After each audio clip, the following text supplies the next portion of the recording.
Okay, so guys, in today's video I'm going to show you the basics of mixing. All right, if you are a completely beginner and you want to know how to mix, the right plugins to apply on your vocals step by step, and at the end of this video you can actually mix in any DAW.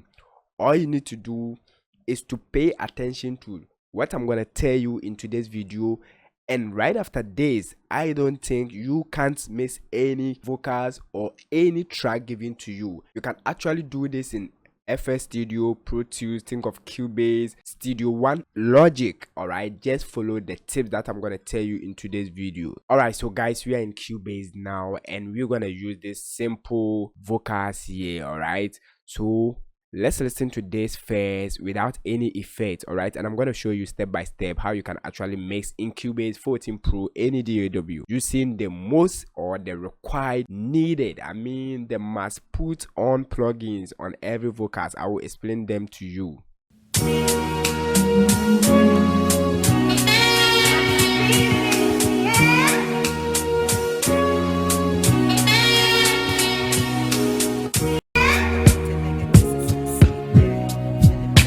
So I'm gonna mute the beat for now because you can't actually hear the vocals. So let's mute the beat. It's what God is amazing. It's what my life in here. It's full of out there, food dead, no dead. The weather keeps changing, I can feel it. Alright, so it's hard for you to hear the vocals, right? So what some producers will do is to click on the vocals and start pushing the volume knob here, alright, like this. I can feel it in the air, breathe in, breathe out. Bitch nigga, breathe like Ozzy. Yes, max up. This ain't healthy. But I will tell you, don't do this, alright? Never use this particular volume, this thing here. All you need to do is to reset to 0. Like, all you need to do is to maintain the input that the artist gave it to you. You are the producer, so you're gonna make this particular vocals to sound great.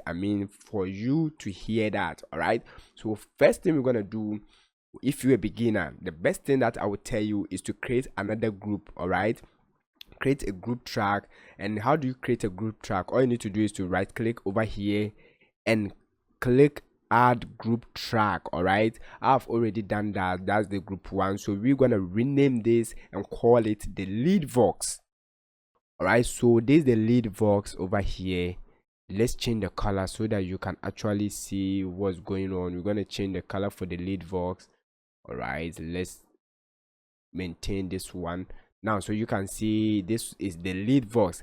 And when you come to the recording track, the track that you recorded your vocals, I will advise you not to put the plugins right on the track that you recorded your vocals. Why? Because you're gonna experience some CPU challenges. All right, so what you need to do is to link this particular track to a group track like this, the lead vox. So you click on this, then you go to routing. All right, then select the group track. As you can see, the lead vox, super simple. Now we're gonna add any effect on the lead vox. All right, for the AutoTune, you can actually add the AutoTune right on this particular track that you recorded. That's what I mostly do. It's AutoTune that I will insert over here. So let's go for AutoTune, and I'm gonna select the AutoTune artist. All right, so let's go for AutoTune artist. All right, now we have AutoTune artist. All right, so let's look at this particular track. And how do you detect the key of that particular track? All you need to do is to get the instrument. All right, so this is the instrument. We're gonna open virtual DJ home 7. All right, then what you need to do is to drag the instrument like this and drop it over here, and virtual DJ gonna tell you the key. As you can see, C# minor. That's pretty simple. Now let's go to the Cubase C# minor. We're gonna set our key. Subscribe to the channel if you're new here, give the video a like. So C# minor, we change the scale to minor, then C#. all right, input type, you can actually play around any of this, but I'll go for low mill. Then guys, we're gonna do the same thing for this particular one too. All right, this is basic mixing. Let's search AutoTune artist. Okay, so we change the scale to minor, then this to C sharp. We go for low mo. Now the routine speed, we're gonna come back later. AutoTunes are the only plugin that I will place on the track that I recorded. Now we're gonna skip the AutoTune for now and start compressing this vocal. So what we're gonna do is to loop this section. When we are mixing, loop a particular section, then hit P. All right, so it's gonna loop here. Then I want you to enable active cycle. All right, just turn this on and this is gonna loop it for you. Let's bypass all this. Let's bypass all this, and I will take my time to explain things to you.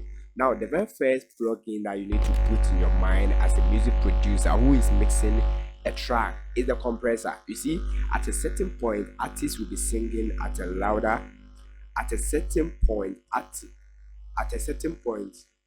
the artist will sing at a louder tone, and at a certain point the vocals will also come down. You will not be singing louder, so you use the compressor to set a particular threshold. All right, so let's go for the default compressor.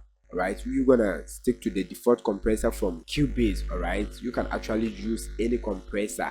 Now, so this compressor, let's clean up some of the interface. All right, now so at a certain point the artist will be singing loud, and at a certain point you'll be singing low volume. All right, and we use the compressor to set a particular threshold so that every low frequency will be pushed to that threshold, and every vocals or frequency above that threshold will be brought under that particular threshold. It's super simple. I have a full video taking you through compressor step by step, but the compressor is one of the most or must have plugin on every mix that you do. All right, so how do you use the compressor? The very first thing is to set your ratio.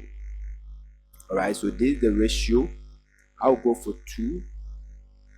All right, super simple. And this is the threshold knob. All right, so start pushing this until you see this gain reduction coming inside. So let's do that.